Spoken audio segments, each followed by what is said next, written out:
Omelette అంటే ఎవరికి ఇష్టం ఉండదండి? ప్రతి ఒక్కరికి చాలా ఇష్టం ఈ ఆమ్లెట్ తినడం.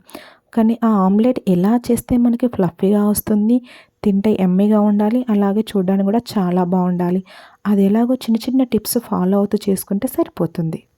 ముందుగా నేను ఇక్కడ 2 ఎగ్స్ తీసుకుంటున్నాను ఈ ఫ్లఫీ ఆమ్లెట్ చేయడానికి. ఎగ్స్‌ని బ్రేక్ చేసిన తర్వాత యెల్లోని ఒక బౌల్‌లో, వైట్‌ని ఒక బౌల్‌లో తీసుకోవాలి. వీడియోలో చూపించిన విధంగా 10-15 మినిట్స్ యెల్లోని, వైట్‌ని మిక్స్ చేస్తూనే ఉండాలి. పిల్లలకి ఇదొక మంచి బ్రేక్‌ఫాస్ట్ రెసిపీ లాగా కూడా యూజ్ అవుతుంది. చాలా హెల్తీ అండి ఈ ఆమ్లెట్. ఇప్పుడు ఈ యెల్లోని 15 మినిట్స్ నేను మిక్స్ చేశాను. అలాగే ఇంకొక బౌల్‌లో తీసుకున్న వైట్‌ని కూడా 15 మినిట్స్ అలాగే మిక్స్ చేశాను. మీ ఇంట్లో ఆమ్లెట్ తినను అనేవాళ్ళు ఉంటే కూడా ఒకసారి మీరు ఇలా చేసి పెడితే మళ్ళీ మళ్ళీ కావాలని అడిగి మరీ తింటారు. విప్పింగ్ క్రీమ్ తీసే మెషిన్స్ కూడా ఉంటాయి. వాటితో కూడా దీన్ని చేసుకుంటే ఇంకా ఫ్లఫీగా వస్తుంది. కానీ అందరి ఇళ్ళలో అది అవైలబుల్‌లో ఉండదు కాబట్టి నేను విస్కర్‌తో మీకు చేసి చూపిస్తున్నాను. ఇప్పుడు చూడండి యెల్లో మిక్స్ చేసిన తర్వాత ఎలా ఉందో బౌల్‌లో చూపిస్తున్నాను. అలాగే వైట్‌ని కూడా మిక్స్ చేసిన తర్వాత ఎలా ఉందో చూడండి. బిఫోర్ మీరు ఆమ్లెట్ వేసుకునే ముందు మీరు ఎగ్ బ్రేక్ చేసిన తర్వాత వైట్, యెల్లో నార్మల్‌గా చేసినప్పుడు ఎలా ఉంటుందో ఇప్పుడు ఎలా ఉందో ఒకసారి అబ్జర్వ్ చేయండి. అదేనండి మెయిన్ డిఫరెన్స్. చేసుకున్న తర్వాత రెండిటిని ఒకే బౌల్‌లో తీసుకొని ఇంకొక 6-8 మినిట్స్ మనం మిక్స్ చేసుకోవాలి. మీ దగ్గర విప్పింగ్ క్రీమ్ మెషిన్ అవైలబుల్ ఉంటే దాంతో కూడా మీరు చేసుకోవచ్చు.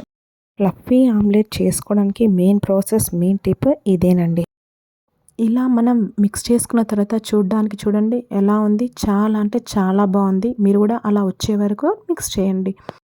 ఈ ఫ్లఫీ ఆమ్లెట్‌లో సాల్ట్ ఒకటే వేసుకొని తింటారు చాలామంది. కాకపోతే మా పిల్లలకి కొద్దిగా స్పైసీగా కావాలి కాబట్టి నేను చిల్లీ పౌడర్ కూడా యాడ్ చేసి చేస్తున్నాను.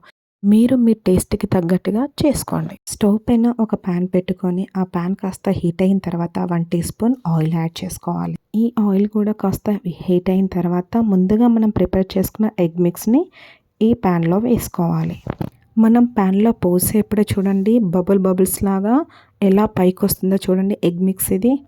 అలా వచ్చినప్పుడు అది పర్ఫెక్ట్‌గా మిక్స్ అయినట్టు. ఒక సైడ్ కాలిన తర్వాత దాన్ని టర్న్ చేసి ఇంకో సైడ్ కూడా కొద్దిగా కలర్ చేంజ్ అయ్యే వరకు మనం కాల్చుకోవాలి. చూడండి నేను 2 సైడ్స్ మీకు చూపిస్తున్నాను. చూడ్డానికి చాలా బాగుంది. అలాగే చాలా సాఫ్ట్‌గా బన్ లాగా చాలా ఫ్లఫీగా ఉంది. తింటే మాత్రం యమ్మీగా ఉంటుంది.